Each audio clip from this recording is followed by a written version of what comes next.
അവിടെ അഹ്ലുസ് സുന്നത്ത് വൽ ജമാഅത്തിന്റെ അടിസ്ഥാന വിശ്വാസമുണ്ട് അല്ലാഹു സുബ്ഹാനഹു വ തആല അവൻ ഉപരിയിലാണ് എന്നാണ്. കാരണം അല്ലാഹു തആല അത് വളരെ വ്യക്തമായി ഖുർആനിൽ പറഞ്ഞിട്ടുള്ള കാര്യമാണ്. അഅമിൻതും മൻ ഫിസ് സമാ എന്ന് സൂറത്തുൽ മുൽക്കിൽ അല്ലാഹു സുബ്ഹാനഹു വ തആല ചോദിക്കുന്നുണ്ട്.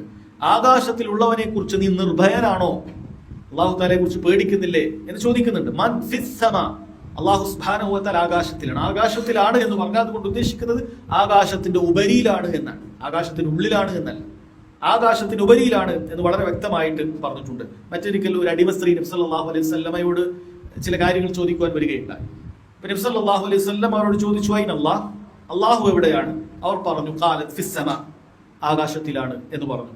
ഖാല മൻ അന, ഖാലത് അൻത റസൂലുള്ളാഹ്, ഞാൻ ആരാണെന്ന് ചോദിച്ചു. താങ്കൾ അല്ലാഹുവിന്റെ റസൂലാണെന്ന് ചോദിച്ചു. നബി സല്ലല്ലാഹു അലൈഹി വസല്ലം പറഞ്ഞു അഅ്തിഖ്ഹാ, അവളെ മോചിപ്പിക്കുക, ഫഇന്നഹാ മുഅ്മിനത്തുൻ, അവളൊരു സത്യവിശ്വാസിയാണ് എന്ന് പറഞ്ഞ് നബി സല്ലല്ലാഹു അലൈഹി വസല്ലം അവളെ മോചിപ്പിക്കാൻ പറയുന്നുണ്ട്. അപ്പൊ ഇതിൽ നിന്നെല്ലാമുള്ള ധാരാളക്കണക്കിന് തെളിവുള്ള കാര്യമാണ് അഹ്ലുസ് സുന്നത്ത് വൽ ജമാഅത്തിന്റെ അഖീദയാണ്. ഇമാം ബുഖാരി ഉൾപ്പെടെയുള്ള മുഴുവൻ ആളുകളും ഉദ്ധരിച്ചിട്ടുള്ള ഹദീസുകളാണ് അല്ലാഹു സുബ്ഹാനഹു വ തആല 7 ആകാശത്തിന് മുകളിലാണ് എന്നുള്ളത്. അതാണ് സലഫിന്റെ മദ്ഹബ്, അതാണ് അഹ്ലുസ് സുന്നത്ത് വൽ ജമാഅത്തിന്റെ വിശ്വാസം. അതല്ലാതെ അല്ലാഹു തആല എല്ലായിടത്തും ഉണ്ട് എന്ന് പറയാൻ പാടില്ല.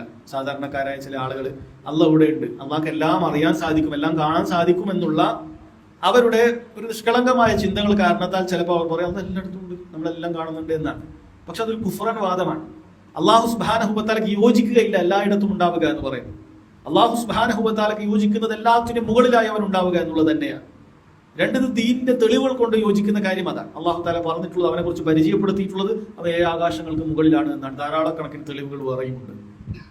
എന്നാൽ അല്ലാഹു തആലയുടെ ഇൽമു കൊണ്ടും അവന്റെ ഖുദ്റത്ത് കൊണ്ടും അല്ലാഹു സുബ്ഹാനഹു വ തആല നമ്മുടെ കണ്ടനാടിയേക്കാൾ നമ്മോട് അടുത്തവനാണ്. നമ്മൾ കണ്ടനാടി നമുക്ക് ഏറ്റവും അടുത്ത ജീവന് തുല്യമുള്ള കാര്യമാണ്. ഇത് മുറിഞ്ഞാൽ നമ്മുടെ ജീവൻ പോയി, അത്രയും ബന്ധം നമുക്കുണ്ട്. അതിനേക്കാൾ അല്ലാഹു സുബ്ഹാനഹു വ തആല നമ്മോട് അടുത്തുണ്ട്. നമ്മളൊന്നും മന്ത്രിക്കേണ്ടതില്ല, നമ്മളൊന്ന് ചിന്തിക്കുന്നത് തന്നെ അല്ലാഹു തആലക്ക് മനസ്സിലാക്കാൻ സാധിക്കും. നമ്മൾ പറഞ്ഞാൽ അല്ലാഹു ഇത് കേൾക്കും. അത്രയും അടുത്ത് അല്ലാഹു സുബ്ഹാനഹു വ തആല അവന്റെ ഇൽമു കൊണ്ടുണ്ട്, അവന്റെ ഖുദ്റത്ത് കൊണ്ടുണ്ട്. ഇതാണ് മുഅ്മിൻ വിശ്വസിക്കേണ്ടത്. എന്നാൽ അല്ലാഹു തആല 7 ആകാശത്തിന് മുകളിലാണ്. രാത്രിയുടെ 1/3 ഭാഗമായാൽ അല്ലാഹു തആല 1-ാം ആകാശത്തേക്ക് ഇറങ്ങി വരും.